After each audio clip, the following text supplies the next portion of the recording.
What's up, YouTube? Kind of returning to this um, because I have more thoughts. I have more thoughts and feelings. Taken some, you can see it's dried, some bowling alley wax and slathered it on the threads to keep it from fraying. Not that it was, but it's preventative. Oh, let me get a light. One thing I do find a little troubling is that they double stitch the sheath on this right there, but then one of the most important parts of the sheath they don't. I don't really know what that's about, but I guess I didn't feel like it. One thing, there's a couple things that come to mind about this blade. I do like the G-10 handle. Handle covers very nice. There are others though. Maybe would have been better, or Micarta. The G10 feels real solid though. I mean, it's nice and textured. Like there is plenty of traction. The crown spine is really nice. I like it a lot. There are no, well, besides this edge and these edges right here to strike a rod, there are no edges on this. The way they crown everything, I'm actually really starting to like. They do it on their slip joints.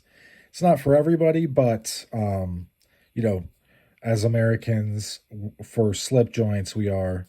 The slip joint crowd is obsessed with, no spaces, no cracks, everything flush and perfect, and plumb. I think I used plumb incorrectly right there. But in any event, I don't know. I like this. I do know that I like this. It's a nice finish for a knife. And although there's a lot of traction, I don't know if there's any hot spots on this knife.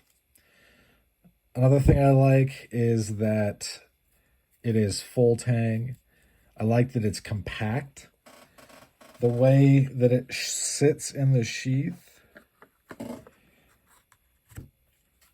is, it doesn't really ride high on your belt, and it's easy to get out. It's very maneuverable too. It's well balanced. Anyway. Yeah, and it's sharp. It is extremely sharp.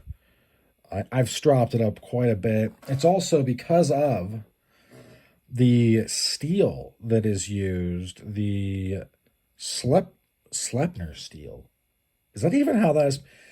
How do you pronounce Sleipner in whatever language?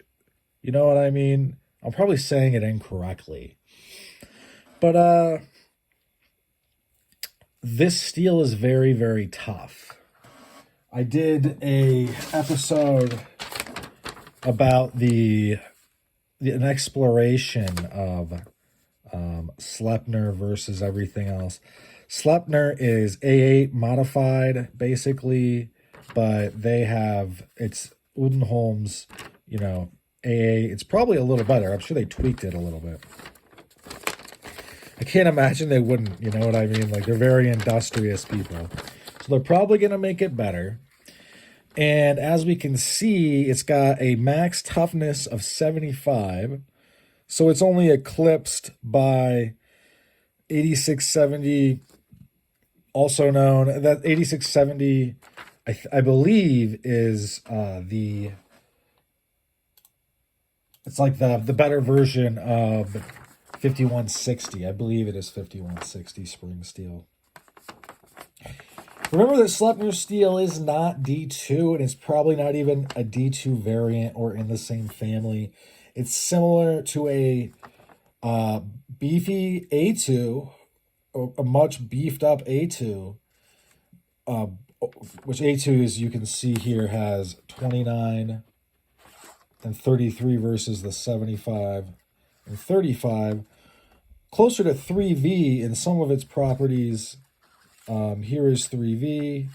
They have similar toughness, but 3V has more edge retention. So I'm assuming that this is going to be a little bit easier to sharpen than 3V. I'm going to give you guys a little secret. I like the rod systems because it's really hard to screw up. I realize it's not as sexy. And it doesn't, you're not going to get these ridiculously acute, steep edges that are just like I can tell when someone uses a KME. I have nothing against it, but I feel like throwing a 12-degree,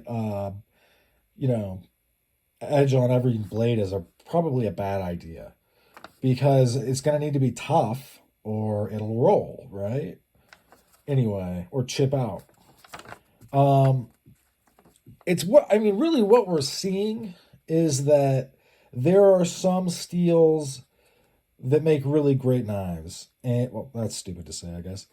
But, like Magna Cut here is like one of the only stainless that has, it's actually pretty good toughness.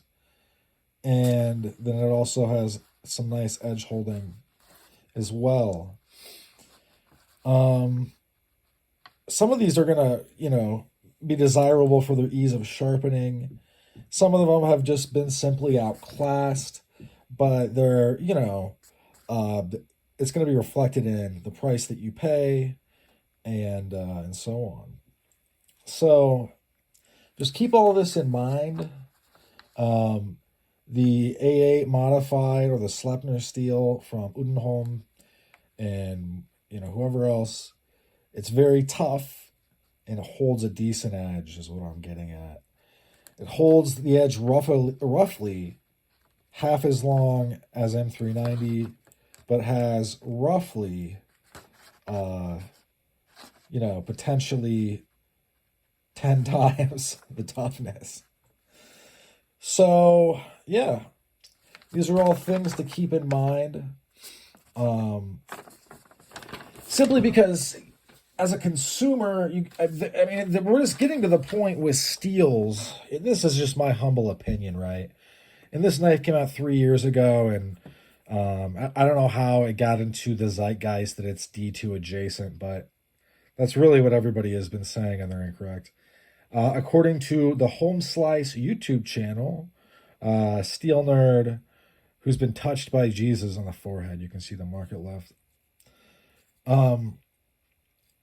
It's kind of like, you wouldn't, if you're the steel is going to help dictate what the tool is good at. You're going to want to pick the right tool for the job.